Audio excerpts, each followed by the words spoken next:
দীর্ঘদিন ধরে একটা স্বপ্ন অন্তরে লালন করে আসছেন দেশের কোটি ফুটবল ভক্ত। বাংলাদেশের হয়ে খেলবেন ইংলিশ প্রিমিয়ার লিগ মাতানো ফুটবলার হামজা দেওয়ান চৌধুরী। এর আগে জামাল ভুঁইয়া ও তারিক কাজী লাল সবুজের হয়ে খেললেও বাংলাদেশি বংশোদ্ভূত ফুটবলারদের মধ্যে বড় নাম হামজা। লেস্টার সিটির হয়ে এফএ কাপ ছাড়াও জিতেছেন ইংলিশ লিগ কাপের শিরোপা। এই ফুটবলার বাংলাদেশের হয়ে খেলার আগ্রহ প্রকাশ করার পরই তাকে লাল সবুজ দলে আনার প্রক্রিয়া শুরু করে বাংলাদেশ ফুটবল ফেডারেশন। বাংলাদেশের পাসপোর্ট থেকে শুরু করে ইংলিশ ফুটবল অ্যাসোসিয়েশন ও ক্লাবের ছাড়পত্রের ব্যবস্থা করে বাফুফে। বাকি ছিল শুধু ফিফার প্লেয়ার স্ট্যাটাস কমিটির ছাড়পত্র, যা মিললে হয়তো নভেম্বর উইন্ডোতেই লাল সবুজ স্কোয়াডে দেখা যেত লেস্টার সিটির এই ফুটবলারকে।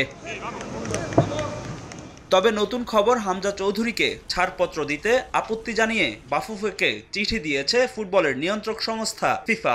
মূলত ইংল্যান্ডের বয়সভিত্তিক দলের হয়ে হামজার ম্যাচ খেলার বিষয়টি তৈরি করেছে সমস্যা।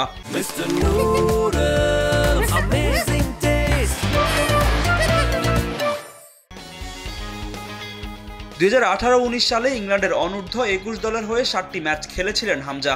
আর এই সময় তার বয়স 21 বছর অতিক্রম করায় আপত্তি তুলেছে ফিফা। তখন বয়স 21 এর কম থাকলে এমন সমস্যার সৃষ্টি হতো না বলে জানায় ফিফার প্লেয়ার স্ট্যাটাস কমিটি। এছাড়া ইংল্যান্ডের হয়ে খেলার 5 বছর পর বাংলাদেশের পাসপোর্ট পেয়েছেন হামজা। বাফুফেকে দেওয়া চিঠিতে এসব বিষয় তুলে ধরে ফুটবলের নিয়ন্ত্রক সংস্থা। তাতেই স্বপ্ন ভাঙতে যাচ্ছে হামজা চৌধুরী ও বাংলাদেশের কোটি ফুটবল ভক্তের। তবে এখনই হাল ছাড়ছে না বাংলাদেশ ফুটবল ফেডারেশন। এই ফুটবলারকে পেতে ফিফাকে ফিরতি চিঠি দিয়েছে ফেডারেশন, যেখানে বেশ কিছু কাগজপত্র সহ নতুন করে ব্যাখ্যাও দিয়েছে বাফুফে।